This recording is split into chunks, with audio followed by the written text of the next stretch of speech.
আল্লাহর নবী বিশ্ব নবী নবী মুহাম্মদ রাসূলুল্লাহ সাল্লাল্লাহু আলাইহি সাল্লাম বলেছেন, পৃথিবীর জমিনে যদি কোনো আল্লাহর বান্দা বান্দি তিনটি আমল করে, এই তিনটি আমল করার কারণে ওই বান্দা বান্দির জীবনের গুনাহগুলোকে আল্লাহ পাক এমনভাবে মাফ করবে, মনে হবে ওই ব্যক্তিটা আজকেই পৃথিবীতে জন্মগ্রহণ করেছে।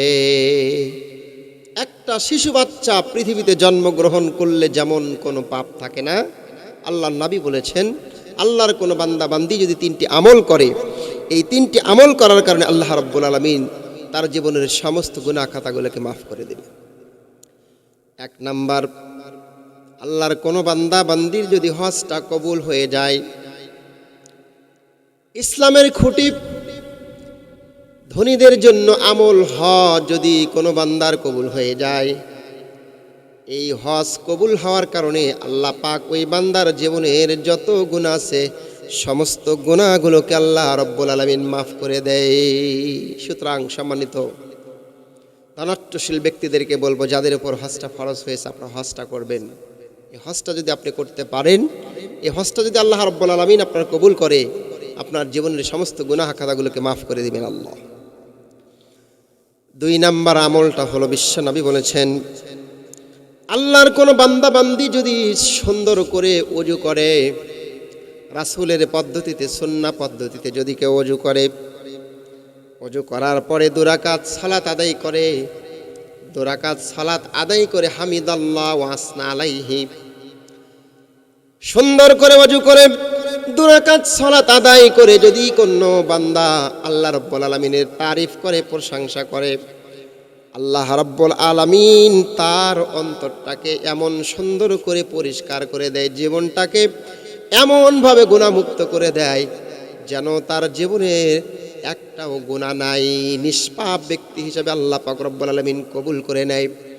এজন্য প্রিয় বন্ধুরা আমার, আপনারা মাঝে মাঝে সুন্দর করে রাসূলের তরিকায়, রাসূলের পদ্ধতিতে ওযু করবেন। ওযু করে যেখানে সময় পাবেন 2 রাকাত সালাত আদায় করবেন। এই 2 রাকাত সালাত আদায় করে আল্লাহ রাব্বুল আলামিনের প্রশংসা করবেন, দোয়া করবেন, জিকির করবেন, তাহলে আল্লাহ রাব্বুল আলামিন জীবনের সমস্ত গুনাহ খাতাগুলোকে মাফ করে দিবে।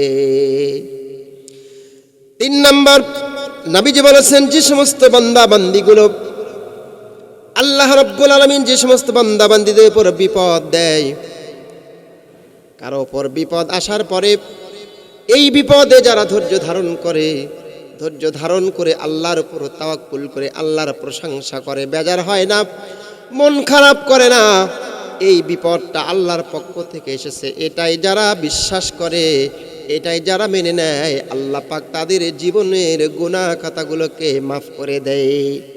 একটা কথা মনে রাখবেন, ধৈর্যের ফল হলো জান্নাত।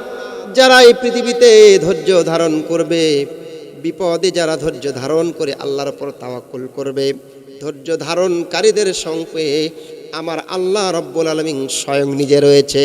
আল্লাহ পাক বলে ইন্নাল্লাহা মা'আস সাবিরিন। ধৈর্য ধারণ করবে যারা, আল্লাহ পাক তাদের সাথী বানাবেন, তাদের সঙ্গে থাকবেন। ধৈর্য ধারণ করে আল্লাহ সঙ্গে থাকেন। আল্লাহ যাদের সঙ্গে থাকে তাদের দুনিয়ার কোনো চিন্তা নাই। সুতরাং আসুন, আমাদের জীবনকে নিষ্পাপ করতে হলে আমরা হজ করব, বিপদে ধৈর্য ধারণ করব এবং রাসূলের সুন্নাহ পদ্ধতিতে ওযু করে 2 রাকাত সালাত আদায় করে আল্লাহর প্রশংসা করব, তাহলে আল্লাহ রাব্বুল আলামিন আমাদের জীবনের গুনাহ খাতাগুলোকে মাফ করে দেবে ইনশাআল্লাহ। আসসালামু আলাইকুম ওয়া রাহমাতুল্লাহি ওয়া বারাকাতুহু।